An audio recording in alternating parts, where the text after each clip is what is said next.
Radio. Doaba radio.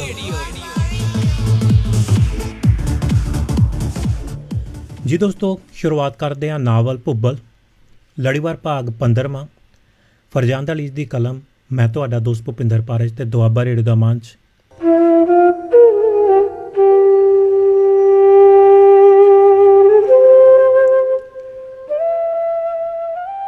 हुजरे दे विच इंसान तां आमदे ही सन, पर हुजरे दे बूहे दे विचों एक गां भी अपना मूँह अंदर करके कुछ कहंदी सी। हुजरे वाले दरवेश खोरे गां दी बोली समझदे सन।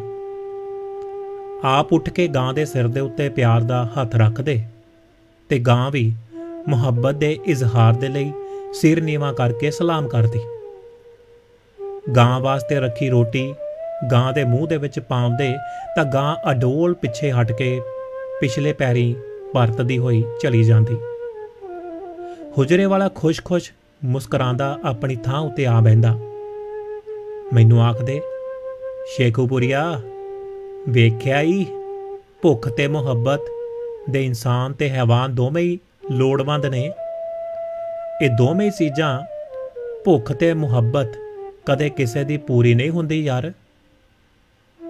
हो सकदा है बहुत सारे लोग मेरी इस गल दे नाल इख्तलाफ सहमत ना होण, पर मैं तां ये भी वेख्या है भुख दियां कई किस्मां ने, मुहब्बत दे कई रूप ने। इस दे लिए आख्या जांदा है कि मुहब्बत कदे किसे नूं पूरी तरह नहीं मिलदी। यही आलम भुख दा है यार। किसे दी भुख मरदी नहीं सारी जिंदगी।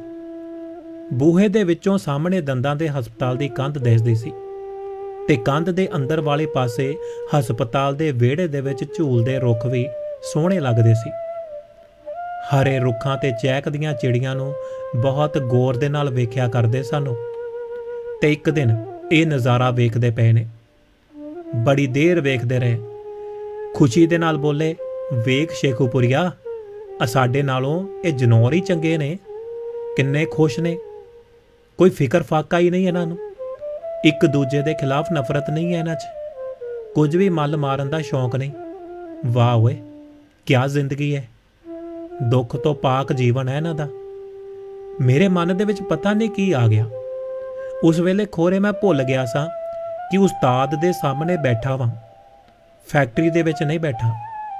बिना सोचिया समझिया उन्हां दी गल दे नाल इतफाक ना करदियां होया झट आखिया, जे जनौरां नूं कोई दुख नहीं तां फिर आपस दे विच लड़दे क्यों ने, एक दूजे नूं मारदे क्यों ने। गल ते मैं कर बैठा, पर अंदरों अफसोस होया कि मैनूं इंज नहीं सी कहना चाहिदा उस्ताद नूं। मेरे कोलों बेअदबी नहीं होनी चाहिदी सी, पर अपनी जहालत पारों बदतमीजी कर बैठा सा मैं। उन्हां वल्लों नज़रां चुरा के मैं पासे वेखण लग पिया सा उन्हां तों, ते मैनूं उन्हां दी नाराज़गी दा डर सी। पर वो खुश होए। उन्हां दे मूँहों निकलिया, वाह ओए शेखूपुरिया वाह, हुण तैनूं जिंदगी परखण दा वल आ गया ओए। ਇਹ क्यों ही इल्म दी कुंजी है ही। हुण तू अपनी आप शनाखत करन जोगा हो गया है। मैनू तेरे इस ढंग उत्ते खुशी हुई है। शाबाश शेखूपुरिया शाबाश। एक बार फिर शाबाश मिली तां मैनू शक होया कि किधरे गहरी तंज ना होवे, पर वो तां कह रहे सन। बागबानपुरे विच मेरा एक शागिर्द हुंदा सी, गुलाम नबी। एक दिन मैं उन्हों अंग्रेजी पढ़ा रहा सा ते सच्चाई बारे एक मुहावरा आ गया कि सच्चाई ख्याल वांगर हुंदी है, जेनू सारा दिन ठुड्डे वजदे ने पर शाम तिकर ख्याल उंज दा उंज ही कायम रहिंदा है। इंज ही सच्चाई हुंदी है। जो मर्जी पिया होवे सच आखर सच है, ख्याल वांगर कायम दायम। पता है शेखूपुरिया तैनू जवाब दे विच की आख्या सी गुलाम नबी ने। फिर उन्हां हसदियां आख्या, बहुत खूबसूरत जवाब सी। गुलाम नबी आख्या, जे ख्याल दी हवा निकली होवे ना होवे तां। ये जवाब सुन के मैं बड़ा खुश होया सा गुलाम नबी दे कोलों। चीज़ां नूं गौर दे नाल वेखना परखना ही तां इल्म है ना। बस शेखूपुरिया, ये समझ ते इलम ही बंदे दा सच्चा साथी है। मुशाहदा ते तजर्बा है। उसे दिन ही डींगर वेले असां सैर नूं निकले। मंटो पार्क तो लारी अड्डे, मेवा मंडी ते सब्जी मंडी तो होए हुंदे जिहड़ा पैदल तुर पे रावी दे पुल दे उत्ते आ गए। वो अपनी आदत मुजब ठहर ठहर ते खलो खलो के चीज़ां नूं गौह दे नाल वेखदे सन। कुछ सोचदे विचारदे फिर अगे तुरदे। मेरा जी करदा कि छेती टुरीए, पर उन्हां नूं कोई काल नहीं सी हुंदी।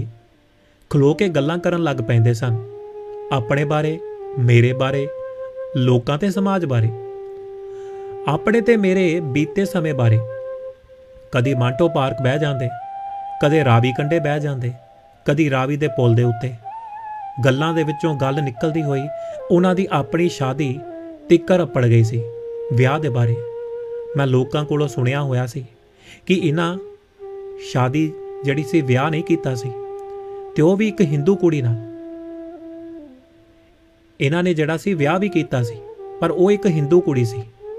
मैं पुछना चाहता सा कि उस शादी दा जिहड़ा सी की बणिया, बाद दे विच घर क्यों नहीं वसाया। फिर उस दिन आपे ही गल निकल तुरी। वो आप ही कह रहे सन, शेखूपुरिया, मैं एक सिख कुड़ी दे नाल विआह कीता सी यार। ਉਹ भी चढ़दे पंजाब वाले पासे निक्के जे स्टेशन दे उत्ते लावारस सी। उस वेले पंजाब इकट्ठा हुंदा सी। मैं भी लावारस जिहा ही सा यार। अग्गा पिछा ਉਹਦਾ कोई नहीं सी। मैनू ਉਹਦੀਆਂ ਅੱਖਾਂ ਦੇ ਵਿੱਚ ਇੱਕ ਨੂਰ ਦੀ ਝਲਕ ਪਈ ਸੀ। ਮੇਰੇ ਸ਼ੇਰ ਉਸ ਬੜੇ ਧਿਆਨ ਦੇ ਨਾਲ ਸੁਣੇ ਤੇ ਪਸੰਦ ਵੀ ਕੀਤੇ ਸਨ। तुसा उस लवारस नूं शेर किंज सुनाए उस्ताद जी? मैं हौली जे सवाल करता। नहीं होए, उत्थे गुरद्वारा सी ते मुशायरा होया सी। उस मुशायरे मगरों मैं रेल उत्ते बैठण दे लई रेलवे स्टेशन दे उत्ते गड्डी दी उड़ीक विच सां। उत्थे मिली सी ओहने मुशायरे दे विच मेरे शेर सुने हो सन। तां ही उस मेरे कोल आके मेरे शेरां दी ना तारीफ की, सगों मेरे नालों भी चंगी तशरीह मेरे शेरां दी कीती होने। ते मैनू ओहदी इंसान दोस्ती ते खलूस भा गए सन। असां दोवें अमृतसर आके सज्जन दे घर दे विच शादी कर लई सी। कुछ दिनां मगरों अजे मैं अमृतसर दे विच ही सां कि मैनू गिरफ्तार कर लिया गया। मेरी बीवी जिहड़ी सिख कुड़ी सी, ओहनूं मेरी गिरफ्तारी दा मालूम नहीं होया। ਉਹ मेरी भाल दे विच लाहौर आई पिछे ताईं। मैं सवाल किया, उन्हां नूं तुहाडे घर दा पता मालूम सी उस्ताद जी? नहीं यार, अजे मैं उन्होंने अपने घर दा पता नहीं सी दस्या ना। वो क्यों जी? यार, मुसलमान कदों किसी गैर मुस्लिम नूं पसंद करते ने? मेरा ख्याल सी कि पहले मां नूं सुनावांगा गल, फिर अपनी वोटी नूं घर लै जावांगा। कुछ चिर अमृतसर रहन का इरादा कर लिया। सोचिया कोई बाल होया तो मां भी खुश हो जा सी, सानू कबूल कर लवेगी। पर अंग्रेज सरकार मौका ही ना दिता। महीने मगरों कैद तो रिहाई मिली। मैं उन्होंने अमृतसर दे विच भालदा रहा, किते ना लभी। वो मैनू लाहौर लभदी रही। आखिर 1.5 साल मगरों मिली सी मैनू लाहौर रेलवे स्टेशन के उत्ते लंघदी हुई। ਉਹਦੇ ਕੁਛੜ ਇੱਕ ਮੁੰਡਾ ਵੀ ਸੀ 4-5 ਮਹੀਨਿਆਂ ਦਾ। ਰਾਤ ਦਿਨ ਉੱਥੇ ਸਟੇਸ਼ਨ ਉੱਤੇ ਹੀ ਰਹਿੰਦੀ ਸੀ। ਉਹਦੇ ਖਿਆਲ ਦੇ ਵਿੱਚ ਮੈਂ ਲਾਹੌਰ ਆਵਣ ਦੇ ਲਈ ਇੱਥੇ ਜਿਹੜਾ ਸਟੇਸ਼ਨ ਤੋਂ ਹੀ ਗੱਡੀ ਉੱਤੋਂ ਲੈਣਾ ਸੀ ਨਾ, ਇੰਜੋ 1.5 ਸਾਲ ਤੀਕਰ ਹਰ ਆਵਣ ਜਾਵਣ ਵਾਲੀ ਗੱਡੀ ਦੇ ਮੁਸਾਫਰਾਂ ਨੂੰ ਵੇਖਦੀ ਰਹੀ ਸੀ। ਰਾਵੀ ਦੇ ਪੁਲ ਦੇ ਉੱਤੇ ਬੈਠੇ ਹੋਏ ਸਾਂ। ਮਾਹੌਲ ਦੇ ਵਿੱਚ ਉਦਾਸੀ ਬਹੁਤ ਹੀ ਵੱਧ ਗਈ ਸੀ ਤੇ ਮੇਰੇ ਵਿੱਚ ਕੋਈ ਸਵਾਲ ਕਰਨ ਦੀ ਹਿੰਮਤ ਨਾ ਬਚੀ। मैं पूछना चाहता सा उस्ताद नूं, मुंडा कैसा सी? प्यो उत्ते गया सी कि मां दे वर्गा सी? पर मैथों पुछया नहीं सी जा रहा। उन्हां अपणियां भिजियां अखां नूं सिर दे परने दी कन्नी दे नाल साफ करके आख्या, शेखूपुरिया, मुंडा सारा फिमड़ियां फोड़ियां दे नाल भरिया होया सी यार। माता सी ओनूं निकली, पाक वग रही सी फिमड़ियां दे विचों। मुंडे दी मां सुक के संगली हो गई हुई सी, मरन दे नेड़े। मैं दोवां मां पुत्तर नूं हस्पताल लै गया, पर कहानी ते मुक्कण दे नेड़े सी ना। दोवें मां पुत्तर अगड़ पिछड़ी ये जग छड्ड गए यार। गल अगे तोरन दे लई मैं पुछया, घर वसन तो पहला ही उजड़ गया उस्ताद? पर लोग दोबारा घर वसावन की कोशिश तां करदे ने। ओए नहीं होए, शादी इक्को बार हुंदी है, फिर समझौता हुंदा है बाद च। मैं समझौते करन दा आदी नहीं सा शेखूपुरिया। मेरे अपने कोल कुछ शह ते वेला ही नहीं सी यार, जिहदे नाल घर वसदे ने। पर जद मेरी मां नूं मालूम होया ना कि मेरा विआह होया भी ते मुक भी गया है, वो बहुत गुस्से होई सी। मां दा आखना सी, तू मां ते इतबार करदों झल्लिया, फिर विखाउंदियों मां दा सीना किड्डा वड्डा है। सच है शेखूपुरिया, सच। मावां दा दिल बहुत वड्डा हुंदा है यार। मां मेरे लिए अखीर उम्र तिकर रिश्ता भालदी रही सी फिर। पर मैं मां दा दिल रखण दे लई आखदा, अच्छा मां, वेला आवन उत्ते कर लवांगा विआह। मां मेरे लिए रिश्ता बना के आमदी, मैं टाल जांदा सां। कुछ देर दे लई वो चुप होए तां मैं डरदियां डरदियां आखिया, मैनूं किसे बंदे दे कोलों मालूम होया सी कि वो कुड़ी हिंदू सी जिहदे नाल तुसां शादी कीती सी। ओए तू समझदा नहीं, लोग नफरतां पालन वास्ते कोई ना कोई जवाज बनाई लैंदे ने। ਉਹ ਤੇ सिख कुड़ी सी, बड़ी मासूम ते भली विचारी। अफसोस विचारी रही ही नहीं यार, मैं ਉਹਨੂੰ बचा नहीं सकिया। पुल तो ट्रैफिक पूरी रफ्तार दे नाल आ जा रही है। शौकीन जोड़े दरिया दे विच बेड़ियां उत्ते बैठे हसदे पे सन, पर असां ते उदास बैठे उदासियां दी गिणती पे करदे सां। दरिया कंढे मावां दे नाल बाल भी सैर दे लई आए होए सन। बाल ते दूजे लोग असाथों काफ़ी विथ उत्ते सन। साडे कोलों भुकानिया वाला लंघिया तां 2 भुकाने खरीद लए उस्ताद ने। हुजरे वाले कुछ देर भुकानिया उत्ते हथ फेरे, फिर उतां हवा दे विच खुले छड़ दिते। दूर तिकर उड़दे भुकानिया नूं वेख रहे सन। गल फिर अगे टुरी। शेखूपुरिया, मेरी मां इत्थे हुजरे भी आमदी सी। ਉਹ जद भी दाता दरबार आमदी ना, मेरे लिए पानी दम करवा के लिया करदी सी। कुछ पानी मैनू पियामदी ते कुछ हुजरे दे बूहे अगे तरोक के हर बार आखदी, वे चिराग विआह करवा लै, मेरी उम्र मुकदी जांदी है। शाम होवन वाली सी, सूरज अजे खलोता होया सी। आसमान उत्ते कोई बदल नहीं सी, पर साडियां अखां दे विच बरसातां सन, बरसातां। वापस परतन दे लई उठे तां मेरे उत्ते सवाल हो गया, तू सुना, तेरी दूसरी वोटी कैसी है? शेखूपुरिया, तेरे बालां नूं पसंद आ गई कि झगड़ा रहिंदा है उहदे नाल? मैं पूरी तफसील दे नाल दस्सिया। ये दूसरी मेरी वोटी मेरे मामे दी धी है। मेरे मामे मेरी मां दा बहुत एहतराम करदे ने, इसलिए जां किसी होर कारण साडे अजे तिकर कोई झगड़ा ही नहीं होया। अगे चल के पता नहीं की हो सी, पर अजे तां अमन ही है। टुरदियां टुरदियां खलो गए। आखिया, उस्ताद शेखूपुरिया वारस शाह दा शेर है। घर सदा औरतां नाल सौंदे जिवें रात हनेरी विच देवियां नहीं। जे औरत घर नूं संभाल लवे ना तां समझो जिंदगी सुखी है। कोई सज्जन चंगा इतबार वाला होवे ना तां जीवन सोहना है। जे सेहत सुथरी होवे तां फिर दुनिया दे विच ही घर जन्नत हुंदा है। कुछ होर गल्लां करदे टांगियां वल आ रहे सां। सामने एक दाड़ी वाला बंदा तुरिया जांदा सी।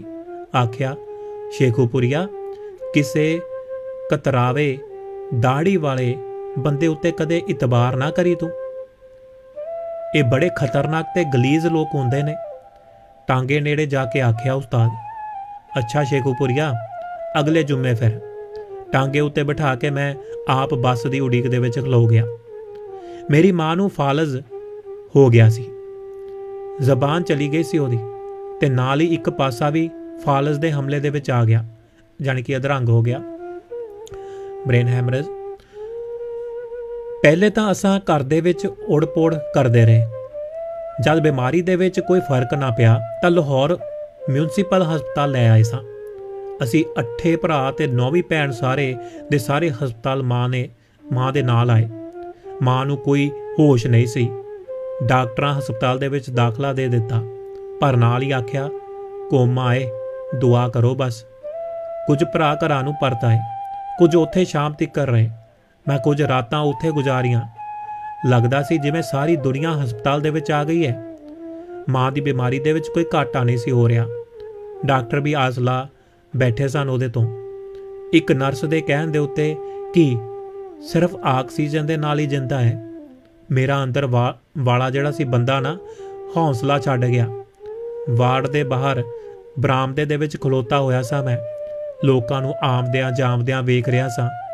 बेशुमार लोग अपने अपने सज्जनां ते रिश्तेदारां सकियां नूं मिलन दे लई आउंदे सन। मैं मां दे विछड़न दे खौफ दे नाल कुछ घबराया ते चिंता दी चिखा दे विच सां। इसे वार्ड दे विच ही फिर मिस जरीना नज़र आई सी। बड़ी खुश ते खूबसूरत नज़र आ रही सी ओह। मेरे कोलों लंघदियां होया मेरे कोल खलो के बोली, वे तू ठीक आखिया सी, वाकई मेरियां अखां खूबसूरत ने। इन्नी गल करके जरीना हसदी हुई चली गई। मैं अपनी पीड़ दे विच सां। मां दी हालत वेख वेख के दिल नूं रुग भरीदा सी। मैं उदास ना हुंदा तां आखदा तेरियां खूबसूरत ने ते तू भी खूबसूरत है। पर उस वेले जरीना खुश सी, मैं उदास सां, कोई गल ना कर सकिया। कुछ दिनां मगरों ਉਹ ही होया जिसदा डर सी मैनूं। मां मर गई। एक बार फिर नानी दे गल लग रोवन नूं जी करदा सी मेरा। पर हुण नानी दे गल लग रोवन वाले होर बहुत सन ना। मैनूं मौका ना मिलिया। मैं अपनी मां दा वड्डा पुत्तर सां ना। परौणे भी मैं संभालने सन, जिम्मेवारियां भी मेरे ते सी। कई जुम्मे मैं हुजरे ना जा सकिया सी। चालीहा होण मगरों ही मैं हुजरे गया सा। बुझिया गमगीन ते उदास ते मां दे मरण दी खबर हुजरे नहीं सी आई अजे। ना ही मैं मुनासब समझदा सा कि इत्थे सोग खिलारा मैं। सोग खिलारन दा की फायदा होना सी उत्थे। उस दिन हुजरे दाखल होया तां झट सवाल हो गया, खैर तां है? अज बड़ा बुझिया होया आया। पहले कदे इंज नहीं सा वेख्या तैनूं। तू बोलदा क्यों नहीं हो शेखूपुरिया? की गल है? पहले मेरी मां जिउंदी हुंदी सी ते हुण नहीं। मेरे जवाब देण दा ढंग खोरे बुझिया होया सी। बोले, बह जा चलिया। ਉਹ ਮਾਪੇ ਨਸੀਬਾਂ ਵਾਲੇ ਹੁੰਦੇ ਨੇ ਜਿਨ੍ਹਾਂ ਨੂੰ ਉਹਨਾਂ ਦੀ ਔਲਾਦ ਹੱਥੀਂ ਸੰਭਾਲ ਲੈਂਦੀ ਹੈ। ਇੱਥੇ ਤਾਂ ਲੋਕਾਂ ਦੀਆਂ ਲਾਸ਼ਾਂ ਰੋਲ ਜਾਂਦੀਆਂ ਨੇ। ਮਰਨਾ ਤਾਂ ਹੀ ਹੈ। ਤੂੰ ਕਿਉਂ ਦਿਲ ਛੱਡੀ ਫਿਰਨਾ ਹੈ? ਤੈਨੂੰ ਖੁਸ਼ ਹੋਣਾ ਚਾਹੀਦਾ ਹੈ ਕਿ ਮਾਂ ਨੂੰ ਹੱਥੀਂ ਕਫਨ ਦੇ ਦਿੱਤਾ ਹੀ। ਵਾਕਈ ਗੱਲ ਮੇਰੇ ਦਿਲ ਨੂੰ ਲੱਗੀ ਸੀ ਉਸਤਾਦ ਦੀ। ਤਸੱਲੀ ਦੇਵਨ ਦਾ ਮੁਹੱਬਤੀ ਤੇ ਪਿਆਰਾ ਢੰਗ ਮੇਰੇ ਮਨ ਦੇ ਵਿੱਚ ਖੁੱਭ ਗਿਆ ਉਸਤਾਦ ਦਾ। ਉਹਨਾਂ ਦੇ ਦਿਲਾਸਾ ਦੇਵਨ ਦੇ ਨਾਲ ਮੇਰੇ ਵਿੱਚ ਗਮੀ ਦੀ ਥਾਂ ਕੁਝ ਤਬਦੀਲੀ ਹੋਵਣ ਲੱਗ ਪਈ। ਕੋਈ ਫਿਲਮ ਬਣਾਉਣ ਵਾਲੇ ਆਏ ਹੋਏ ਸਨ। ਚਾਹ ਪੀਤੀ ਜਾ ਰਹੀ ਸੀ। ਮੈਂ ਵੀ ਨਾਲ ਰਲ ਗਿਆ। ਫਿਲਮ ਬਣਾਉਣ ਵਾਲੇ ਕਹਿ ਰਹੇ ਸਨ ਕਿ ਉਸਤਾਦ ਜੀ, ਅਸਾਂ ਅਹਿਮਦ ਖਾਨ ਖਰਲ ਉੱਤੇ ਫਿਲਮ ਬਣਾਉਣਾ ਚਾਹੁੰਦੇ ਹਾਂ। ਸਾਨੂੰ ਰੀਝ ਹੈ ਕਿ ਇਸ ਫਿਲਮ ਲਿਖਣ ਵਿਖਾਵਣ ਕੰਮ ਤੁਹਾਡੇ ਸਾਹਮਣੇ ਹੋਵੇ। ਸਾਡੀ ਖੁਸ਼ਨਸੀਬੀ ਹੋ ਸੀ। ਖਰਚੇ ਦੀ ਕੋਈ ਚਿੰਤਾ ਨਹੀਂ ਕਰਨੀ। ਹੁਜਰੇ ਵਾਲਾ ਦਰਵੇਸ਼ ਮੁਸਕਰਾਇਆ, ਆਖਿਆ, ਨਹੀਂ ਓਏ, ਇਹ ਫਿਲਮ ਤੁਹਾਡੇ ਕੋਲੋਂ ਨਹੀਂ ਬਣ ਸਕਦੀ। ਕਿਉਂ ਸ਼ੇਖੂਪੁਰੀਆ? ਤੇਰਾ ਕੀ ਖਿਆਲ ਹੈ? ਉਹਨਾਂ ਮੈਨੂੰ ਵੀ ਗੱਲ ਦੇ ਵਿੱਚ ਸ਼ਾਮਲ ਕਰ ਲਿਆ ਸੀ। ਮੈਂ ਤਾਂ ਚਾਹੁੰਦਾ ਸਾਂ ਫਿਲਮ ਦਾ ਕੰਮ ਮਿਲੇ। ਮੇਰੇ ਪੁਰਾਣੇ ਜਜ਼ਬੇ ਫਿਰ ਜਾਗ ਪਏ ਸਨ। ਪਰ ਮੈਂ ਕੀ ਕਹਿਣਾ ਚਾਹੁੰਦਾ ਸਾਂ ਕਿ ਫਿਲਮ ਬਣ ਸਕਦੀ ਹੈ, ਪਰ ਨਹੀਂ। ਮੈਂ ਇਖਤਲਾਫ ਨਾ ਕੀਤਾ, ਜਾਨੀ ਕਿ ਵਿਰੋਧ ਨਾ ਕੀਤਾ ਤੇ ਆਖਿਆ, ਤੁਸੀਂ ਬਿਹਤਰ ਸਮਝਦੇ ਹੋ ਉਸਤਾਦ ਜੀ। ਫਿਲਮੀ ਲੋਕ ਬਜ਼ਿੱਦ ਸਨ ਕਿ ਸਾਡੀ ਰਹਿਨੁਮਾਈ ਕਰੋ ਜੀ। ਪੈਸੇ ਵੀ ਪਹਿਲੇ ਦੇਣਾ ਚਾਹੁੰਦੇ ਸਨ, ਪਰ ਹੁਜਰੇ ਵਾਲੇ ਸਾਫ਼ ਆਖ ਦਿੱਤਾ ਸੀ, ਤੁਹਾਡੇ ਕੋਲੋਂ ਇਹ ਫਿਲਮ ਨਹੀਂ ਬਣ ਸਕਦੀ। ਮੈਂ ਹੈਰਾਨ ਸਾਂ ਕਿ ਜਦ ਪੈਸੇ ਵੀ ਪਹਿਲੇ ਪੈ ਦਿੰਦੇ ਨੇ, ਫਿਲਮ ਬਣਾਉਣ ਦੇ ਲਈ ਤਿਆਰ ਹੋ ਕੇ ਆਏ ਸਨ, ਫਿਰ ਇਹਨਾਂ ਦੇ ਕੋਲੋਂ ਕਿਉਂ ਨਹੀਂ ਫਿਲਮ ਬਣ ਸਕਦੀ? ਪਰ ਡਾਕਟਰ ਪ੍ਰਿੰਸੀਪਲ ਵਾਲੀ ਗੱਲ ਮੈਨੂੰ ਯਾਦ ਸੀ। ਜਦ ਫਿਲਮੀ ਲੋਕ ਚਲੇ ਗਏ ਤਾਂ ਮੈਂ ਪੁੱਛਿਆ, ਉਹਨਾਂ ਦਾ ਇਰਾਦਾ ਤਾਂ ਫਿਲਮ ਬਣਾਉਣ ਦਾ ਹੈ ਸੀ? ਉਹ ਸ਼ੇਖੂਪੁਰੀਆ, ਅਹਿਮਦ ਖਰਲ ਦੀ ਕਹਾਣੀ ਦੇ ਵਿੱਚ ਮਵਾਦ ਬਹੁਤ ਘੱਟ ਹੈ, ਪਰ ਅਸਾਂ ਮਵਾਦ ਬਣਾ ਸਕਦੇ ਹਾਂ। ਸਾਨੂੰ ਜਾਂਚ ਹੈ ਕਹਾਣੀ ਸਜਾਵਣ ਦੀ। ਮੈਂ ਆਖਿਆ। ਠੀਕ ਹੈ, ਉਹਨਾਂ ਆਖਿਆ, ਪਰ ਸਾਡੀ ਜਾਂਚ ਤੇ ਬਣਤਰ ਨੂੰ ਸਮਝਣ ਵਾਲੇ ਇਹ ਲੋਕ ਨਹੀਂ ਸਨ। ਜਦ ਸਾਰਾ ਕੁਝ ਉਹ ਸਾਡੇ ਉੱਤੇ ਪਾ ਰਹੇ ਸਨ, ਫਿਰ ਕੀ ਰਹਿ ਗਿਆ ਸੀ ਅੱਗੇ? ਮੈਂ ਚਾਹੁੰਦਾ ਸਾਂ ਕਿ ਫਿਲਮ ਬਣਾਈ ਜਾਵੇ। ਇਹ ਮੇਰੇ ਦਿਲ ਦੀ ਗੱਲ ਸੀ। ਮੇਰੇ ਸ਼ੌਂਕ ਤੇ ਕਾਹਲ ਨੂੰ ਵੇਖ ਕੇ ਉਸਤਾਦ ਜੀ ਮੁਸਕਰਾਏ। ਸ਼ੇਖੂਪੁਰੀਆ, ਪੈਸੇ ਵਾਲੇ ਲੋਕਾਂ ਦੇ ਨਾਲ ਅਜੇ ਤੇਰਾ ਵਾਹ ਨਹੀਂ ਨਾ ਪਿਆ। ਇਹ ਫਿਲਮ ਬਣਾਉਣ ਵਾਲੇ ਲੋਕ ਨਹੀਂ ਸਨ, ਸਿਰਫ ਆਯਾਸ਼ੀ ਦੇ ਲਈ ਫਿਲਮ ਬਣਾਉਣ ਟੁਰੇ ਹੋਏ ਸਨ। ਹੋ ਸਕਦਾ ਹੈ ਉਹਨਾਂ ਦੀ ਨੀਅਤ ਫਿਲਮ ਬਣਾਉਣ ਦੀ ਹੋਵੇ। ਮੈਂ ਗੱਲ ਮੁਕਾਵਣੀ ਨਹੀਂ ਸੀ ਚਾਹੁੰਦਾ। ਓਏ ਨਹੀਂ, ਉਹਨਾਂ ਦੀ ਗੁਫ਼ਤਗੂ ਹੀ ਫਿਲਮੀ ਨਹੀਂ ਸੀ। ਇਹ ਕੋਈ ਨਜਾਇਜ਼ ਕਾਰੋਬਾਰ ਕਰਨ ਵਾਲੇ ਚੌਧਰੀ ਕਿਸਮ ਦੇ ਲੋਕ ਜਾਪਦੇ ਸਨ। ਪਰ ਮੈਂ ਕੁਝ ਨਹੀਂ ਸਾਂ ਸਮਝ ਰਿਹਾ ਹਾਂ। ਮੈਨੂੰ ਇੱਕੋ ਗੱਲ ਸੁੱਝਦੀ ਸੀ ਕਿ ਕਿਸੇ ਨਾ ਕਿਸੇ ਤਰੀਕੇ ਫਿਲਮ ਬਣੇ। ਮੈਂ ਚੁੱਪ ਕਰ ਗਿਆ, ਪਰ ਮੇਰਾ ਅੰਦਰ ਵਾਲਾ ਗੱਲ ਕਰਦਾ ਜਾਂਦਾ ਸੀ। ਮਾਂ ਦਾ ਦੁੱਖ ਭੁੱਲ ਗਿਆ ਹੋਇਆ ਸੀ। ਮੇਰੇ ਚਿਹਰੇ ਨੂੰ ਖੋਰੇ ਉਹ ਤਾੜ ਗਏ। ਆਖਿਆ, ਚੱਲ ਜ਼ਰਾ ਫਿਲਮ ਵੇਖੀਏ ਆਪਾਂ। ਫਿਲਮ ਵੇਖਣ ਦੇ ਲਈ ਅਸਾਂ ਚਲੇ ਗਏ। ਫਿਲਮ ਖੋਰੇ ਉਹਨਾਂ ਮੇਰੀ ਉਦਾਸੀ ਦੂਰ ਕਰਨ ਦੇ ਲਈ ਵਿਖਾਈ ਸੀ ਜਾਂ ਉਹਨਾਂ ਨੂੰ ਆਪ ਸ਼ੌਂਕ ਹੋਇਆ ਸੀ। ਮੈਨੂੰ ਮਾਲੂਮ ਨਾ ਹੋਇਆ। ਜਦ ਫਿਲਮ ਵੇਖ ਕੇ ਹੁਜਰੇ ਪਰਤ ਆਏ, ਮੈਂ ਜਾਵਣ ਲੱਗਾ ਤਾਂ ਹੁਕਮ ਹੋਇਆ, ਪਰਸੋਂ ਸਵੇਰੇ ਸਵੇਰੇ ਆ ਜਾਵੀਂ। ਹਯਾਤ ਪਸਰੂਰੀ ਦੇ ਚੱਲਾਂਗੇ। ਜਰਾ ਉਸ ਮੌਲਵੀ ਨੂੰ ਤਾਂ ਮਿਲੀਏ ਜਿਹੜਾ ਪਸਰੂਰ ਰਹਿੰਦਾ ਹੈ। ਖੋਰੇ ਇਹ ਸਫ਼ਰ ਵੀ ਉਹਨਾਂ ਮੇਰੀ ਤਬੀਅਤ ਦੇ ਬਹਿਲਾਵਨ ਦੇ ਲਈ ਕਰਨਾ ਸੀ, ਜਦ ਕਿ ਉਹ ਆਪ ਇਹਨਾਂ ਦਿਨਾਂ ਦੇ ਵਿੱਚ ਸਫ਼ਰ ਨਹੀਂ ਸਨ ਕਰਦੇ। ਤੀਜੇ ਦਿਨ ਮੈਂ ਸਵੇਰੇ ਸਵੇਰੇ ਹੁਜਰੇ ਪੜਾਇਆ। ਹੁਜਰੇ ਦੇ ਵਿੱਚ ਫਿਲਮੀ ਸ਼ਾਇਰ ਬੈਠਾ ਹੋਇਆ ਸੀ। ਉਸ ਵੀ ਨਾਲ ਹੀ ਜਾਣਾ ਸੀ। ਮੇਰੇ ਆਵਣ ਦੇ ਨਾਲ ਹੀ ਉੱਠ ਟੁਰੇ। ਹੁਜਰੇ ਵਾਲੇ ਦਰਵੇਸ਼ ਦੀ ਆਦਤ ਸੀ ਕਿ ਸਫ਼ਰ ਉੱਤੇ ਜਾਵਣ ਵੇਲੇ ਸਾਰਾ ਖਰਚਾ ਆਪ ਹੀ ਕਰਦੇ ਸਨ। ਆਪਣੇ ਨਾਲ ਦੇ ਨੂੰ ਖਰਚੇ ਨਾਲੋਂ ਬਹੁਤੇ ਪੈਸੇ ਫੜਾ ਦਿਆ ਕਰਦੇ, ਤਾਂ ਕਿ ਨਾਲ ਦੇ ਨੂੰ ਪੈਸਿਆਂ ਬਾਰੇ ਰਾਹ ਦੇ ਵਿੱਚ ਕੋਈ ਚਿੰਤਾ ਨਾ ਰਵੇ। ਇਸ ਵਾਰ ਉਹਨਾਂ ਆਪਣਾ ਬਟੂਆ ਫਿਲਮੀ ਸ਼ਾਇਰ ਦੇ ਹਵਾਲੇ ਕਰ ਦਿੱਤਾ। ਬਦਾਮੀ ਬਾਗ ਦੇ ਲਾਰੀ ਅੱਡੇ ਗਏ ਤਾਂ ਹਾਕਰ ਕੰਡਕਟਰ ਜਿਹੜਾ ਸੀ ਸਾਨੂੰ ਚਿੰਬੜ ਗਏ।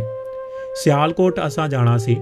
ਬਸ ਸਾਡੇ ਕਹਿਣ ਦੀ ਦੇਰ ਸੀ ਕਿ ਕਿਸੇ ਮੈਨੂੰ ਬਾਹੋਂ ਫੜ ਕੇ ਖਿੱਚ ਲਿਆ, ਕਿਸੇ ਫਿਲਮੀ ਸ਼ਾਇਰ ਨੂੰ ਧਰੂ ਲਿਆ ਤੇ ਕੁਝ ਹੁਜਰੇ ਵਾਲੇ ਨੂੰ ਖਿੱਚੀ ਫਿਰਦੇ ਸਨ। ਹਰ ਬੱਸ ਵਾਲੇ ਦੀ ਕੋਸ਼ਿਸ਼ ਆਪਣੀ ਬੱਸ ਵਾਸਤੇ ਸੀ, ਪਰ ਸਾਡਾ ਹਾਲ ਮੰਦਾ ਸੀ। ਬੜੀ ਮੁਸ਼ਕਲ ਦੇ ਨਾਲ ਅਸਾਂ ਤਿੰਨੇ ਇੱਕ ਬੱਸ ਦੇ ਵਿੱਚ ਬੈਠਣ ਦੇ ਵਿੱਚ ਕਾਮਯਾਬ ਹੋਏ। 4 ਸੀਟਾਂ ਦਾ ਕਿਰਾਇਆ ਦਿੱਤਾ ਸੀ। 2 ਸੀਟਾਂ ਤੇ ਸਾਡੇ ਉਸਤਾਦ ਬੈਠੇ ਸਨ, 2 ਸੀਟਾਂ ਤੇ ਮੈਂ ਤੇ ਫਿਲਮੀ ਸ਼ਾਇਰ। ਅੱਗੜ ਪਿੱਛੜ ਸੀਟਾਂ ਸਨ। ਅਸਾਂ ਆਪੋ ਆਪ ਦੇ ਵਿੱਚ ਨਿੱਕੀਆਂ ਨਿੱਕੀਆਂ ਗੱਲਾਂ ਵੀ ਕਰਦੇ ਸਾਂ। ਗੁਜਰਾਂ ਵਾਲੇ ਜਾ ਕੇ ਕੁਝ ਸਵਾਰੀਆਂ ਉਤਰੀਆਂ ਤੇ ਕੁਝ ਚੜੀਆਂ। ਨਵੀਆਂ ਸਵਾਰੀਆਂ ਦੇ ਕੋਲ ਇੱਕ ਗੋਲ ਮੋਟਾ ਤੇ ਗੋਰਾ ਚਿੱਟਾ ਬਾਲ ਵੀ ਸੀ।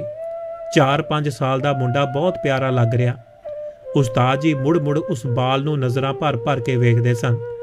ਸਾਡੀ ਨਾਲ ਦੀ ਸੀਟ ਦੇ ਉੱਤੇ ਉਹਦੀ ਮਾਂ ਉਹਨੂੰ ਲੈ ਕੇ ਬੈਠੀ ਹੋਈ ਸੀ। ਕਿਸੇ ਪਿੰਡ ਦੀ ਰਹਿਣ ਵਾਲੀ ਮਾਲੂਮ ਹੁੰਦੀ ਸੀ। ਬੱਸ ਚੱਲਦੀ ਗਈ। ਵਾਹਵਾ ਸਫ਼ਰ ਹੋ ਗਿਆ ਹੋਇਆ ਸੀ। ਅਗਲੇ ਸਟਾਪ ਦੇ ਉੱਤੋਂ ਇੱਕ ਕੁਲਫੀ ਵਾਲਾ ਬੱਸ ਦੇ ਉੱਤੇ ਸਵਾਰ ਹੋਇਆ। ਬਾਲ ਮੁੜ ਕੁਲਫੀ ਲਈ ਜਿੱਦ ਕਰਦਾ ਸੀ, ਪਰ ਉਹਦੀ ਗਰੀਬ ਮਾਂ ਉਹਨੂੰ ਕੁਲਫੀ ਲੈ ਕੇ ਨਹੀਂ ਸੀ ਦੇ ਰਹੀ। ਖੋਰੇ ਉਸ ਵਿਚਾਰੀ ਦੇ ਕੋਲ ਪੈਸੇ ਨਹੀਂ ਸਨ। ਹਰ ਵਾਰ ਬਾਲ ਨੂੰ ਝਿੜਕ ਦਿੰਦੀ ਸੀ ਉਹ, ਪਰ ਬਾਲ ਕੁਲਫੀ ਵਾਸਤੇ ਜਿੱਦ ਕਰਦਾ। ਮੈਂ ਵੀ ਫਿਲਮੀ ਸ਼ਾਇਰ ਨੂੰ ਆਖਿਆ, ਯਾਰ ਮੈਨੂੰ ਇੱਕ ਕੁਲਫੀ ਲੈ ਦੇ, ਮੇਰਾ ਦਿਲ ਕਰਦਾ ਪਿਆ ਹੈ। ਪਰ ਫਿਲਮੀ ਸ਼ਾਇਰ ਇਨਕਾਰ ਕਰਦਿਆਂ ਆਖਿਆ, ਮੇਰੇ ਕੋਲ ਪੈਸੇ ਅਮਾਨਤ ਨੇ, ਮੈਂ ਫਜ਼ੂਲ ਖਰਚ ਨਹੀਂ ਕਰ ਸਕਦਾ। ਮੈਂ ਵੀ ਉਸ ਬਾਲ ਵਾਂਗਰ ਜਿੱਦ ਫੜ ਲਈ, ਕੁਲਫੀ ਲੈ ਕੇ ਦੇ, ਕੁਲਫੀ ਲੈ ਕੇ ਦੇ। ਫਿਲਮੀ ਸ਼ਾਇਰ ਵੀ ਗਰੀਬ ਮਾਂ ਬਣ ਗਿਆ ਤੇ ਝਾੜਨ ਲੱਗ ਪਿਆ। ਹੁਜਰੇ ਵਾਲਾ ਕੁਝ ਦੇਰ ਸਾਡੀ ਬਹਿਸ ਸੁਣਦਾ ਰਿਹਾ। ਫਿਰ ਫਿਲਮੀ ਸ਼ਾਇਰ ਨੂੰ ਗੁੱਸੇ ਦੇ ਨਾਲ ਆਖਿਆ, ਓਏ ਕਾਹਨੂੰ ਸੱਪ ਬਣ ਕੇ ਬਹਿ ਗਿਆ ਏ, ਲੈ ਦੇ ਕੁਲਫੀ ਸ਼ੇਖੂਪੁਰੀਏ ਨੂੰ ਤੇ ਇੱਕ ਉਸ ਮੋਟੇ ਬਾਲ ਨੂੰ। ਫਿਲਮੀ ਸ਼ਾਇਰ 2 ਕੁਲਫੀਆਂ ਲਈਆਂ, ਪਰ ਝਾੜ ਪੈਣ ਦੇ ਨਾਲ ਉਹਦਾ ਮੂੰਹ ਵਿਗੜ ਗਿਆ ਜਾਪਦਾ ਸੀ। ਫਿਰ ਹੁਕਮ ਹੋਇਆ, ਇੱਕ ਆਪਣੇ ਲਈ ਵੀ ਲੈ ਬਦ ਦੁਆਈਆਂ ਨਾ ਬਣ।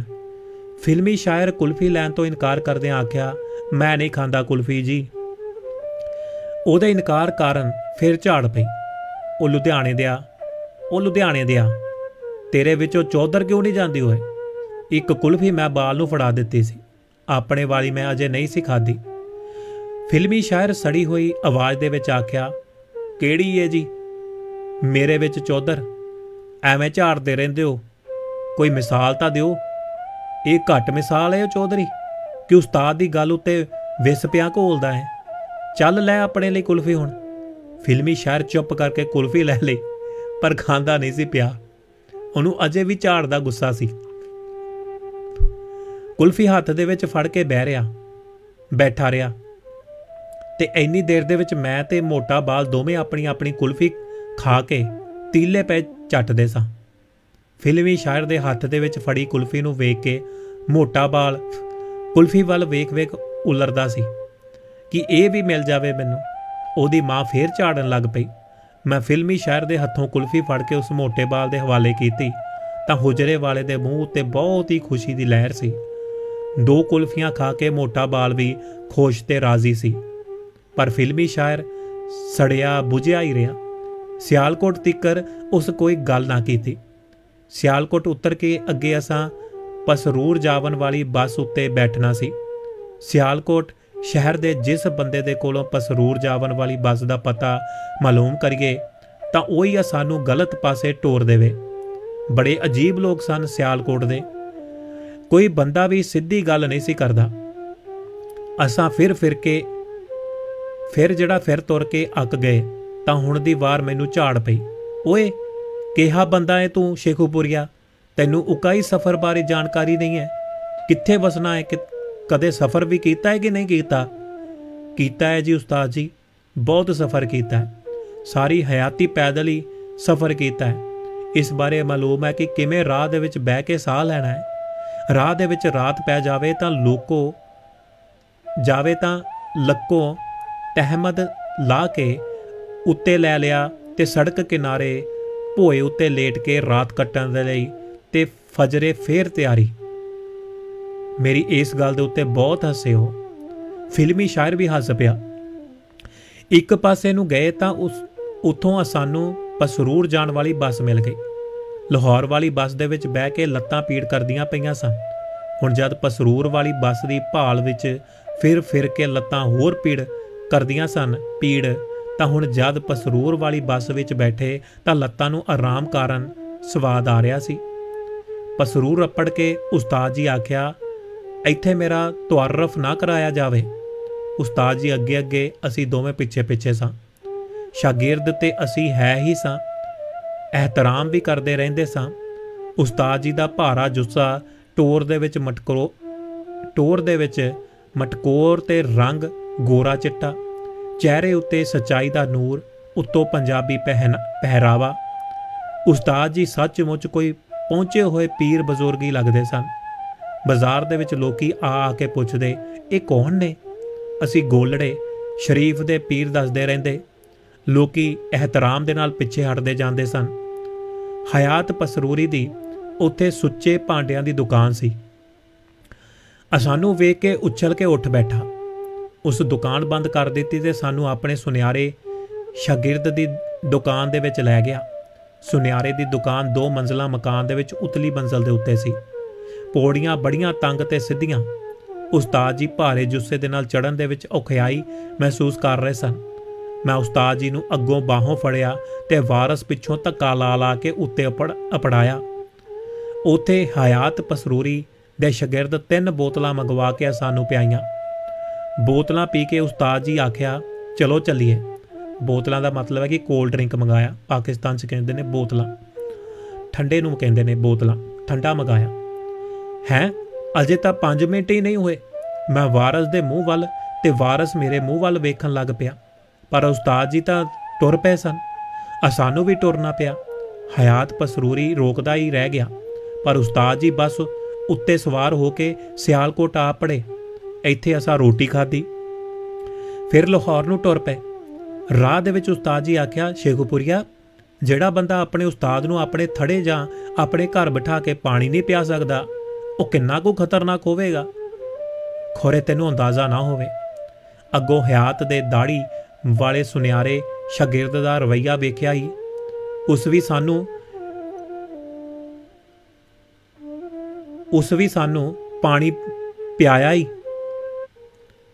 ਨਾ ਆਪ ਪੀਤਾ ਹੈ ਤੇ ਨਾ ਆਪਣੇ ਸ਼ਾਗਿਰਦਾਂ ਨੂੰ ਪਿਆਇਆ।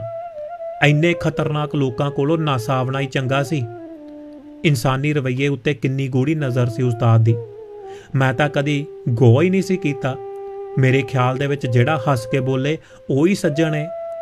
ਇੰਨੀ ਬਰੀਕ ਨਜ਼ਰ ਨਾਲ ਬੰਦੇ ਦੇ ਅੰਦਰ ਝਾਤ ਪਾਵਨਾ ਮੈਂ ਕਦੇ ਸੋਚਿਆ ਹੀ ਨਹੀਂ ਸੀ। ਪਰ ਅੱਜ ਕੁਝ ਹੋਰ ਹੀ ਮਾਲੂਮਾਤ ਦੇ ਵਿੱਚ ਵਾਧਾ ਹੋ ਗਿਆ ਸੀ, ਜਾਣਕਾਰੀ 'ਚ।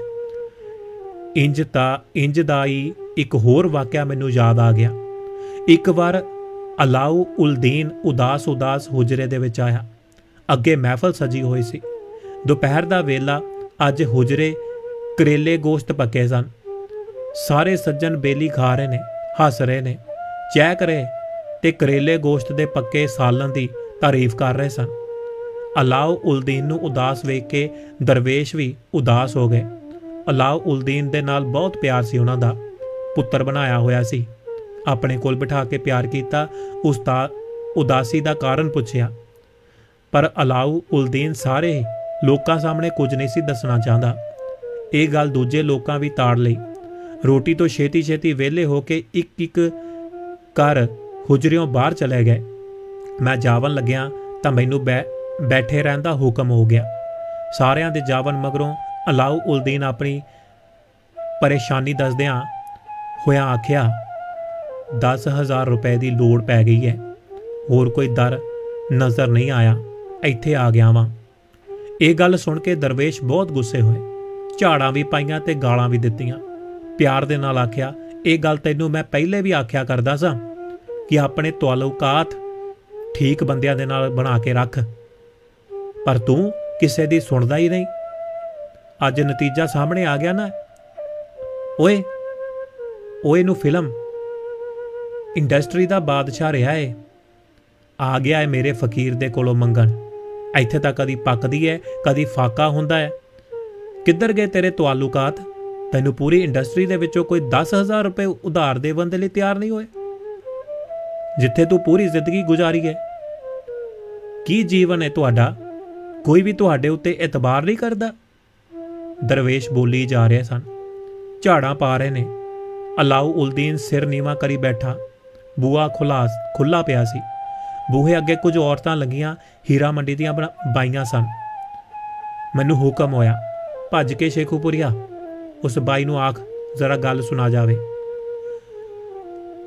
ਜਰਾ ਗੱਲ ਸੁਣ ਜਾਵੇ, ਆ ਜਾ। ਮੈਂ ਹੁਕਮ ਸੁਣ ਕੇ ਛੇਤੀ ਦੇ ਨਾਲ ਬਾਹਰ ਤਾਂ ਨਿਕਲਿਆ, ਪਰ ਆਖਾਂ ਕਿਹਨੂੰ?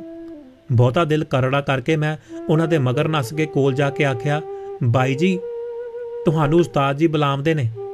ਕੌਣ ਉਸਤਾਦ ਜੀ? ਇੱਕ ਬਾਈ ਮੇਰੇ ਵੱਲ ਗੌਰ ਦੇ ਨਾਲ ਵੇਖ ਕੇ ਪੁੱਛਿਆ। ਮੈਂ ਹੱਥ ਦਾ ਇਸ਼ਾਰਾ ਲਾਲ ਬੂਹੇ ਵੱਲ ਕੀਤਾ ਤਾਂ ਦੂਜੀ ਬਾਈ ਸਾਥਣਾ ਨੂੰ ਜਾਵਨ ਦੇ ਲਈ ਆਖ ਕੇ ਆਪ ਹੁਜਰੇ ਵੱਲ ਪਰਤ ਆਈ। ਖੋਰੇ ਇਹ ਬਾਈਆਂ ਸੈਰ ਕਰਕੇ ਆਈਆਂ ਸਨ ਜਾਂ ਕਿਸੇ ਹੋਰ ਰੌਣਕ ਮੇਲੇ ਜਾ ਕੇ ਕਿਸੇ ਤਕਰੀਬ ਤੋਂ ਵਾਪਸ ਪਰਤ ਕੇ ਆ ਰਹੀਆਂ ਸਨ, ਪਰ ਸਾਰੀਆਂ ਬਹੁਤ ਖੁਸ਼ ਸੀ।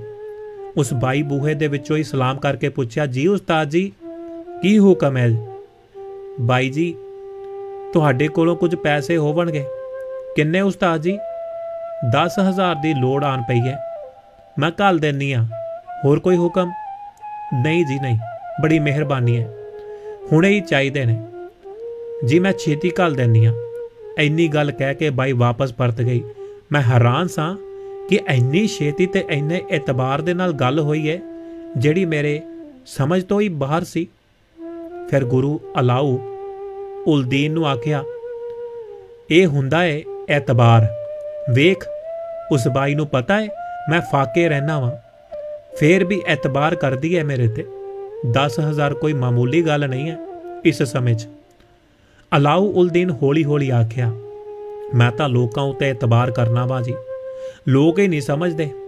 ਲੋਕਾਂ ਦਾ ਕੋਈ ਕਸੂਰ ਨਹੀਂ, ਤੈਨੂੰ ਪਰਖ ਨਹੀਂ ਹੈ। ਤੂੰ ਖੁਸ਼ਾਮਦੀਆਂ ਨੂੰ ਯਾਰ ਸਮਝ ਲੈਣਾ ਹੈ, दरवेश आख्या, यही तेरी भुल है, तू अपनी तारीफ सुन के सब कुछ लुटा दिना है। इंज दियां ही कुछ होर गल्लां होईयां। दरवेश एक पैग फड़ा के आख्या, लै पी, तैनू कुछ होश आवे, एवें मरदा ही जाना है। उलाऊ उल दीन शराब नू घुट घुट करके पीवन लग पिया। झटकू मगरों बाई वल्लों एक बंदा पैसे लै आया। उस दरवेश नू बड़े अदब दे नाल फड़ा के बाई वल्लों सलाम आख्या ते पिछले पैरी बूहों ही बाहर निकल गया। उंज दे उंज पैसे दरवेश अलाऊ उल दीन नू फड़ा दिते। अलाऊ उल दीन झट करके गिलास खाली कीता ते सलाम करके बाहर निकल गया। उहदे जावन मगरों दरवेश बहुत ही हसिया। वे कोई शेखूपुरिया, ये मेरा पुत्र बनया होया ही, किन्ना उदास आया सी ते पैसे हथ लगे तां एक मिनट भी नहीं बैठा। गौर कर, किन्ना दुश्मन है पैसा इंसानी जज्बियां दा ते सच्चियां कदरां दा। कई होर गल्लां भी ऐसियां होईयां जिहदे नाल मैनू कुछ समझण ते सोचण दा मौका ही मिलिया। उन्हां दस्सिया, एक बार लाहौर रेडियो स्टेशन दे उत्ते मुशायरा सी। जे मैनू ठीक याद है तां इखलाक अहमद दहलवी रेडियो लाहौर दा डायरैक्टर सी। रिकॉर्डिंग तो पहला दरवेश नू वार-वार आखे, उस्ताद साहब जरा हाथ हल्का रखे, कहीं वतन के बारे कुछ ना कह दीजियो, हमारा ख्याल कीजियो। एक दो बार दरवेश अच्छा जी कह के चुप रहे, पर जद घड़ी मुड़ी इखलाक अहमद दहलवी ये गल करे तो उन्हां खिज के आख्या, ओए की वतन दुश्मन लाई है होई है तू भाईया। मैं इसे धरती का जामपाल हाँ, ये धरती मेरी माँ है, भला कोई अपनी माँ का दुश्मन भी हो सकता है। असल वतन दुश्मन तो तू है जिहड़ा अजे तिकर अपने नां दे नाल दहलवी चंबोड़ी बैठा है। भैया तेरे दिमाग दे विचों जिहड़ा दहली निकलदी ही नहीं पई है। वतन दुश्मन मैनू आखना है बेशर्म। दरवेश कोलों खरी खरी ते साफ झाड़ खा के मुड़ इखलाक अहमद दहल भी उधर मूँह ना कीता।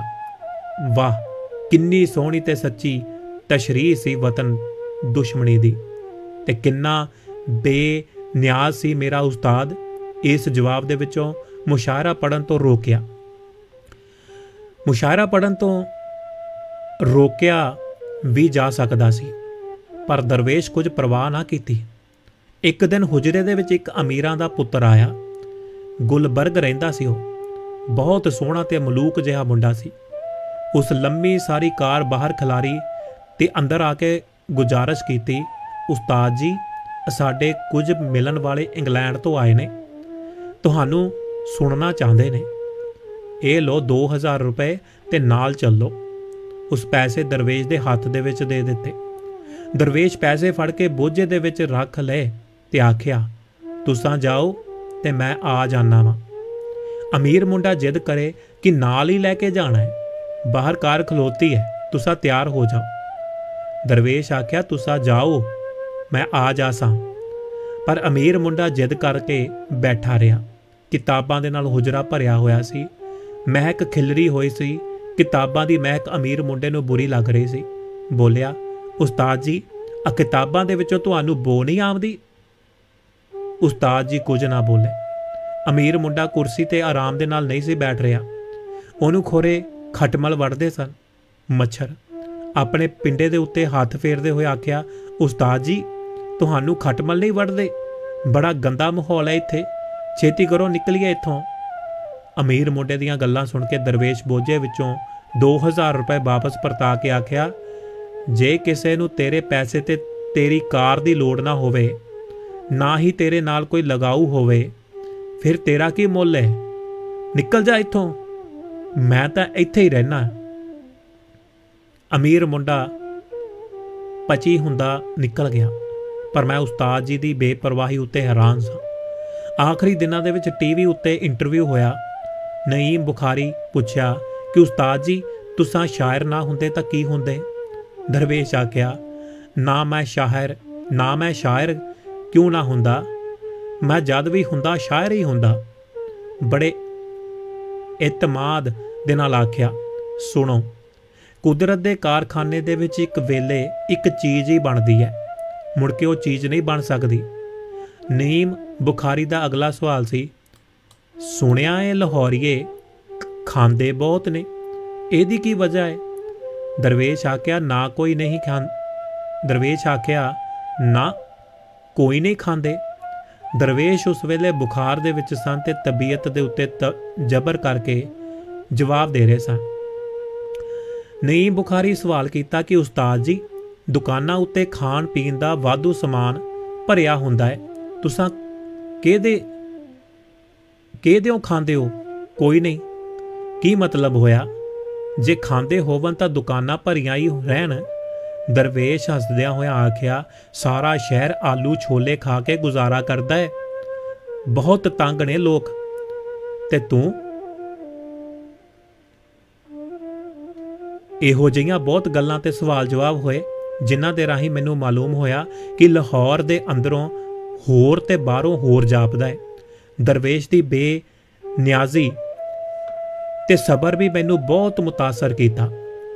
ਅਦਬੀ ਤਨਕੀਦੀ ਇਕੱਠਾਂ ਦੇ ਵਿੱਚ ਫੇਰ ਜਾਵਣ ਲੱਗ ਪਿਆ ਸਾਂ ਮੈਂ। ਤਨਕੀਦ ਦੇ ਲਈ ਮੈਂ ਕੁਝ ਹੋਰ ਕਹਾਣੀਆਂ ਵੀ ਪੜ੍ਹੀਆਂ। ਹਰ ਇਕੱਠ ਦੇ ਵਿੱਚ ਸ਼ੌਂਕ ਤੇ ਰੀਝ ਦੇ ਨਾਲ ਜਾਂਦਾ ਸਾਂ ਮੈਂ। ਉੱਥੇ ਕੁਝ ਦੋਸਤਾਂ ਮੈਨੂੰ ਸਲਾਹ ਦਿੱਤੀ ਕਿ ਤੂੰ ਕੋਈ ਨਾਵਲ ਲਿਖ, ਪੰਜਾਬੀ ਜ਼ੁਬਾਨ ਨੂੰ ਨਾਵਲਾਂ ਦੀ ਬਹੁਤ ਲੋੜ ਹੈ। ਮੈਂ ਤੇ ਕੀ ਜਾਣਾ ਨਾਵਲ ਕਿੰਜ ਲਿਖੀਦਾ ਹੈ, ਮੈਂ ਨਾਵਲ ਕਿੱਥੇ ਲਿਖ ਸਕਣਾ ਵਾਂ। ਮੈਂ ਦੋਸਤਾਂ ਦੀ ਗੱਲ ਚਿਰੀ ਤਾਈਂ ਗੋਲੀ। ਮੈਂ ਨਾਵਲ ਪੜ੍ਹੇ ਤੇ ਬਥੇਰੇ ਸਨ, ਪਰ ਆਪ ਲਿਖਣ ਬਾਰੇ ਕਦੇ ਸੋਚਿਆ ਹੀ ਨਹੀਂ ਸੀ। ਨਾਵਲ ਲਿਖਣਾ ਕਿਸੇ ਵੱਡੇ ਇਲਮ ਦੇ ਬੰਦੇ ਦਾ ਕੰਮ ਹੈ, ਇਹ ਹੀ ਮੇਰੀ ਸੋਚ ਸੀ। ਇਸ ਲਈ ਮੇਰਾ ਖਿਆਲ ਨਾਵਲ ਵੱਲ ਨਾ ਗਿਆ।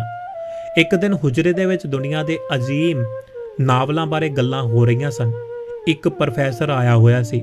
ਪ੍ਰੋਫੈਸਰ ਦੁਨੀਆ ਦੇ ਵਧੀਆ ਨਾਵਲਾਂ ਦੀਆਂ ਵਧੀਆ ਗੱਲਾਂ ਪਿਆ ਕਰਦਾ ਸੀ। ਖੋਰੇ ਉਸ ਪ੍ਰੋਫੈਸਰ ਦਾ ਕਿੰਨਾ ਕੁ ਮੁਤਾਲਾ ਸੀ। ਦੁਨੀਆ ਜਹਾਨ ਦੇ ਨਾਵਲਾਂ ਬਾਰੇ ਬਹੁਤ ਮਾਲੂਮਾਤ ਸੀ ਉਹਦੇ ਕੋਲ। ਹੁਜਰੇ ਵਾਲਾ ਵੀ ਖੋਰੇ ਸਾਰੇ ਨਾਵਲਾਂ ਬਾਰੇ ਜਾਣਦਾ ਸੀ। ਇੱਕ ਨਾਵਲ ਬਾਰੇ ਬੜੇ ਵੇਰਵੇ ਦੇ ਨਾਲ ਗੱਲ ਪਈ ਹੁੰਦੀ। ਸਗੋਂ ਹੁਜਰੇ ਵਾਲੇ ਪ੍ਰੋਫੈਸਰ ਦੇ ਨਾਲੋਂ ਵੀ ਵੱਧ ਨਾਵਲਾਂ ਬਾਰੇ ਗੱਲਾਂ ਕੀਤੀਆਂ।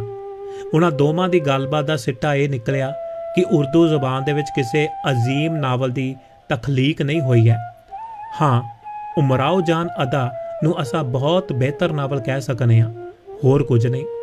ਦੋਵੇਂ ਸਿਆਣੇ ਇਸ ਨੁਕਤੇ ਉੱਤੇ ਮੁਤਫੀਕ ਸਨ ਕਿ ਅਜ਼ੀਮ ਤਖਲੀਕ ਸਿਰਫ ਮਾਦਰੀ ਜ਼ਬਾਨ ਦੇ ਵਿੱਚ ਹੀ ਹੋ ਸਕਦੀ ਹੈ, ਕਿਸੇ ਓਪਰੀ ਤੇ ਮੰਗਵੀ ਜ਼ੁਬਾਨ ਦੇ ਵਿੱਚ ਨਹੀਂ।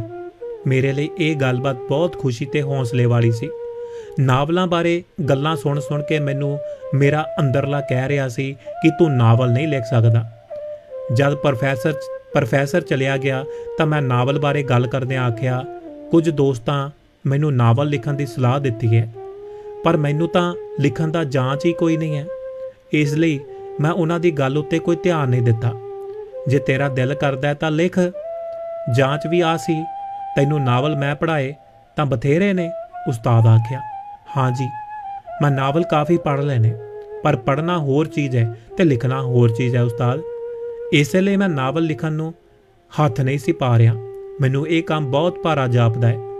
ਬਿਲਕੁਲ ਠੀਕ ਹੈ, ਠੀਕ ਤੂੰ ਆਖਣਾ ਹੈ ਤਾਂ ਬਹੁਤ ਭਾਰਾ ਕੰਮ। ਲਿਖਣ ਦੀਆਂ ਸਾਰੀਆਂ ਸਿਨਫਾਂ ਦੇ ਵਿੱਚੋਂ ਨਾਵਲ ਮੁਸ਼ਕਲ ਸਿਨਫ ਹੈ, ਪਰ ਲਿਖਣ ਵਾਲੇ ਲਿਖ ਲੈਂਦੇ ਨੇ। ਲੋਕ ਪੈ ਲਿਖਦੇ ਨੇ। ਮੇਰਾ ਖਿਆਲ ਹੈ ਤੂੰ ਗੋ ਕਰੇ ਤਾਂ ਲਿਖ ਲਵੇਂਗਾ। ਤੂੰ ਲਿਖ, ਅੱਲਾ ਦਾ ਨਾਂ ਲੈ ਕੇ ਸ਼ੁਰੂ ਕਰ ਦੇ। ਮੈਂ ਸ਼ੁਰੂ ਕਰਦਿਆਂ ਮੈਂ ਹੈਰਾਨੀ ਦੇ ਨਾਲ ਪੁੱਛਿਆ, ਤੁਹਾਡੇ ਖਿਆਲ ਦੇ ਵਿੱਚ ਮੈਂ ਲਿਖ ਲਵਾਂਗਾ ਉਸਤਾਦ? ਹਾਂ, ਮੇਰਾ ਖਿਆਲ ਹੈ ਤੂੰ ਨਾਵਲ ਲਿਖ ਸਕਣਾ ਹੈ, ਜੇ ਤਵੱਜਾ ਕਰੇ ਤਾਂ। ਪਰ ਲਿਖੀ ਆਪਣੇ ਵਸੇਬ ਤੇ ਰਹਿਤਲ ਦੇ ਵਿੱਚੋਂ, ਕੋਈ ਮਸਨੂਈ ਚੌਕਠਾ ਨਾ ਘੜੀ। ਹੁਜਰੇ ਵਾਲੇ ਵੱਲੋਂ ਹੱਲਾਸ਼ੇਰੀ ਮਿਲੀ ਤਾਂ ਮੈਂ ਨਾਵਲ ਬਾਰੇ ਸੋਚਣਾ ਸ਼ੁਰੂ ਕਰ ਦਿੱਤਾ। ਪਰ ਨਾਵਲ ਦਾ ਚੌਕਠਾ ਕਿਸੇ ਨਾ ਕਿਸੇ ਨਾਵਲ ਦੇ ਨਾਲ ਜਾ ਮਿਲਦਾ ਸੀ। ਮੈਂ ਬੜਾ ਪਰੇਸ਼ਾਨ ਹੋਇਆ। ਕੋਈ ਨਵਾਂ ਚੌਕਠਾ ਸੁੱਝਦਾ ਹੀ ਨਹੀਂ ਸੀ ਪਿਆ। ਕਈ ਮਹੀਨੇ ਇੰਝ ਹੀ ਸੋਚਦਿਆਂ ਹੀ ਲੰਘ ਗਏ। ਇੱਕ ਦਿਨ ਫਿਰ ਹੁਜਰੇ ਦੇ ਵਿੱਚ ਹੋਵਣ ਵਾਲੀ ਗੁਫ਼ਤਗੂ ਦੇ ਵਿੱਚੋਂ ਕੁਝ ਟੋਟੇ ਮੇਰੇ ਕੰਨਾਂ ਦੇ ਵਿੱਚ ਅੜ ਕੇ ਰਹਿ ਗਏ ਕਿ ਦੁਨੀਆ ਦਾ ਬਹੁਤਾ ਅਦਬ ਜਵਾਨੀ ਤੇ ਇਸ਼ਕ ਤੋਂ ਸ਼ੁਰੂ ਹੋ ਕੇ ਸ਼ਾਦੀ, ਵਿਆਹ ਜਾਂ ਮੌਤ ਦੇ ਵਿਛੋੜੇ ਉੱਤੇ ਜਾ ਕੇ ਮੁੱਕ ਜਾਂਦਾ ਹੈ। जबकि जिंदगी दियां औकड़ां तां शादी विआह दे मगरों शुरू हुंदियां ने। यही गल मेरे दिल नूं लगी सी। ਇਹਦੇ बारे ही मैं सोचन लग पिया। मेरी अपनी ताई मैनू बहुत वड्डी औरत लगदी सी, जिस ताए दे नस जावन मगरों बालां नूं पालिया पोसिया सी कल्ली ने। कदी कदी आए ताए दी खिदमत भी दिलों जानों करदी रहिंदी सी।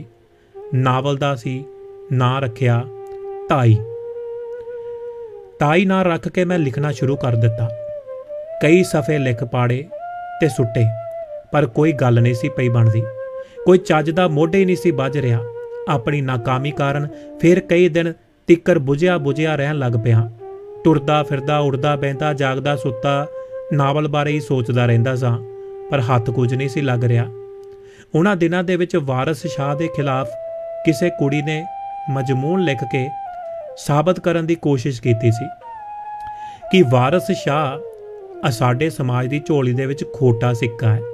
ਉਹਦੇ जवाब ਦੇ ਵਿੱਚ बहुत ਸਾਰੀਆਂ ਅਦੀਬਾਂ ਵਾਰਿਸ ਸ਼ਾਹ ਦੀ ਹਮਾਇਤ ਦੇ ਵਿੱਚ ਲਿਖ ਕੇ ਸਾਬਤ ਕਰਨ ਦੀ ਕੋਸ਼ਿਸ਼ ਕੀਤੀ ਕਿ ਵਾਰਿਸ ਸ਼ਾਹ ਇਸਲਾਮੀ ਰਹਿਤਲ ਤੇ ਸਮਾਜ ਦੇ ਪੱਲੇ ਉੱਤੇ ਹੀਰਾ ਏ, ਜਿਹਦੇ ਉੱਤੇ ਜਿੰਨਾ ਵੀ ਮਾਣ ਕਰੀਏ ਘੱਟ ਹੈ।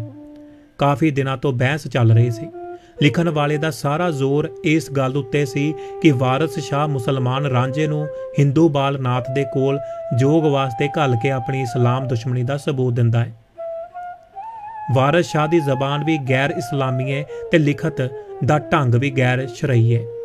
पर वारिस शाह की हिमायत विच लिखण वाले लिखते हैं, जिस चीज़ नूं तुसां गैर इस्लामी ते गैर शरई मिथदे हो, यही तां हुसन है, सुहप्पन है।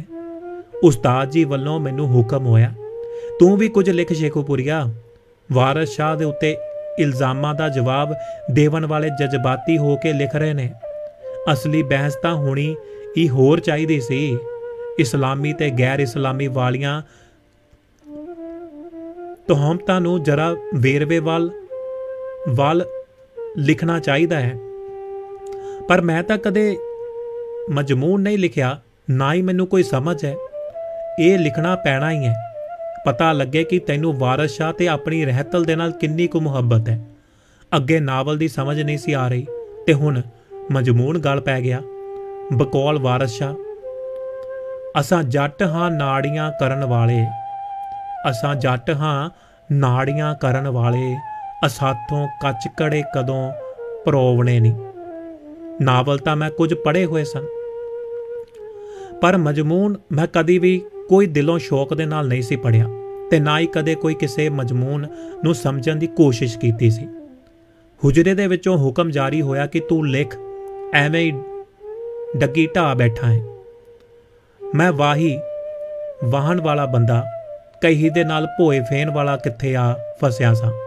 ਮੈਂ ਸੋਚਿਆ ਚੱਲ ਛੱਡ ਦੇ ਮਨਾ ਇਸ ਫਿਲਮ ਦੇ ਰੋਗ ਨੂੰ ਹੀ ਛੱਡ ਦੇ, ਤੂੰ ਕਿਹੜਾ ਅਦੀਬ ਹੈ। ਪਰ ਨਹੀਂ, ਮੇਰਾ ਅੰਦਰਲਾ ਅੱਗੇ ਟੁਰਨਾ ਚਾਹੁੰਦਾ ਸੀ, ਮੇਰੇ ਤੋਂ ਵੀ ਅੱਗੇ। ਮੇਰਾ ਅੰਦਰਲਾ ਵੀ ਹੂੰਝਾ ਮਾਰਦਾ ਕਿ ਲਿਖ। ਬਹੁਤ ਸੋਚ ਕੇ ਪਾਗਲ ਲੱਗਦਾ ਸਾਂ कि लिखां शुरू कित्थों करां ते ख़त्म कित्थों हो सी।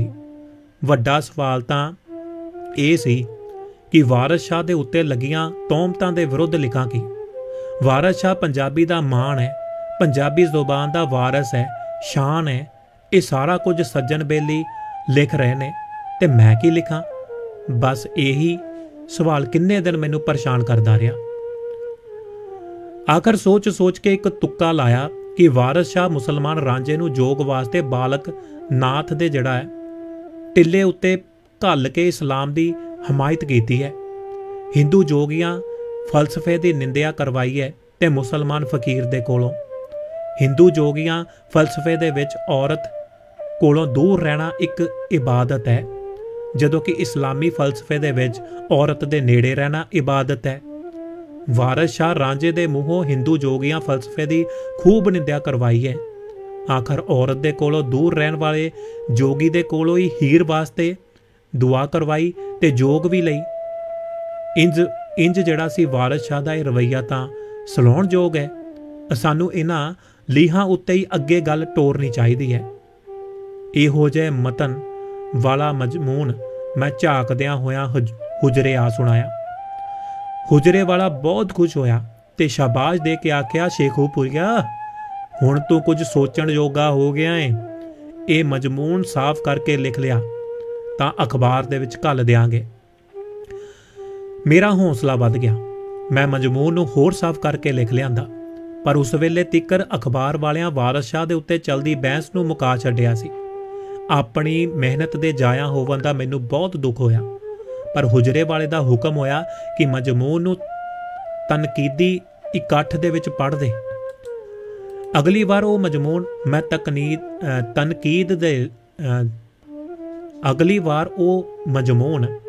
तनकीद दे लई इकट्ठ दे विच पढ़ दिता।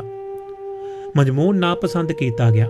मैं बड़ा मायूस होया कि इन्नी खेचल ते लगन दे नाल लिखिया मजमून नापसंद करन वालियां एक पल भी नहीं लाया। मैं रोवण हाका सा, मेरे अंदरों ही अथरू किरदे सन। हुजरे आके सारा कुछ दस्या। मैं आप भी फिस गया सा। मैं अंदरों रोंदा सा। मैं तां पहले ही आखदा सा कि उस्ताद जी मैनू मजमून लिखण दी जांच नहीं सी, पर तुसां मैनू। मैं अगे कुछ ना बोलिया। मेरी हालत ते गुस्सा वेख के उन्हें आख्या, ओए चलिया दिल नहीं छड्डीदा, तेरा लिखिया होया मजमून माड़ा नहीं। मजमून अखबारी बहस दे पस मजर जानी कि पिछोकड़ दे विच लिखिया होया सी, तनकीद वास्ते नहीं सी। फिर तुसा मैनू तनकीद लई क्यों पढ़वाया? मैं हैरानी दे नाल सवाल कीता। सारियां गल्लां नहीं पुछी दियां ओए। उस्ताद जी दे मूहों इहो जिहे गल सुन के मैनू एक लोक कहानी शेर ते बिल्ली याद आ गई। उस कहानी दे विच बिल्ली शेर नू जंगल दे विच वसन ते शिकार उत्ते झपटन दे सारे गुर सिखा दिंदी है। जद शेर सारे गुर सिख ले तां उस बिल्ली उत्ते उंज ही हमला कर दिता जिवें ओनू सिखाया होया सी, पर बिल्ली झट रुख उत्ते चढ़ जांदी है। शेर दा वार खाली गया। उस हैरानी ते हरख दे विच आख्या, मासी तू मेरी उस्ताद सैं, फिर मैनू रुख दे उत्ते चढ़ना क्यों नहीं सिखाया तू? बिल्ली आख्या, इसे लई कि मैनू भी जान दी लोड़ है, प्यारी है। पर इत्थे तां बिल्ली शेर वाली कोई गल ही नहीं। फिर इंज क्यों होया? मैनू चुप वेख के उन्हां आप ही गल टोरी। चर्चिल दी गल कोई नहीं सुनदा, ओनू बोलन नहीं सी दिता जांदा। पार्लीमेंट दे विच भी ओनू बोलन दी इजाजत नहीं सी। मतलब ये कि कोई भी उसनू मूँह नहीं सी लाउंदा, पर उस हौसला ना छड्डिया। जिथे मौका मिलदा बोलदा। कोई भी सुनना नहीं सी चाहता, पर वो सुनामदा सी। फिर एक वेला वो भी आया जद लोग उड़ीकदे सन कि चर्चिल कुछ बोले ते असीं सुणीए। चर्चिल लोकां दा हीरो हो गया, अखां दा तारा हो निबड़िया। वड्डी जंग जित के उस कौम नूं माणयोग बना दिता सी। इंसानी हिम्मत दियां दो होर मिसालां दे के उन्हां आख्या, शेखूपुरिया लिखदा रहो, बस लिखदा रहो। एक दिन आवेगा कि तेरी लिखत लोग पढ़नगे। बस लगा रहो, हिम्मत ना हार, बस लगा रहो। यही मेरा मशवरा है। वाह वाह, मेरा अंदरला खुश हो उठिया। किन्ने सोहणे सुभाਅ ते सच दे नाल उन्हां मेरा हौसला वधाया सी। मैं सब उदासियां भुल के घर नूं परतिया सा। सब उदासियां छड्ड के भुल के घर नूं परतिया सी। घर नूं परतिया सा। जी दोस्तों, ਇਹ ਸੀ ਜੀ ਨਾਵਲ ਭੁੱਬਲ ਦਾ ਲੜੀਵਾਰ ਭਾਗ 15ਵਾਂ। ਫਰਜ਼ਾਂਦ ਅਲੀ ਜੀ ਦੀ ਕਲਮ ਤੇ ਮੈਂ ਤੁਹਾਡਾ ਦੋਸਤ ਭੁਪਿੰਦਰ ਭਾਰਜ, ਦੁਆਬਾ ਰੇਡੀਓ ਦਾ ਮੰਚ।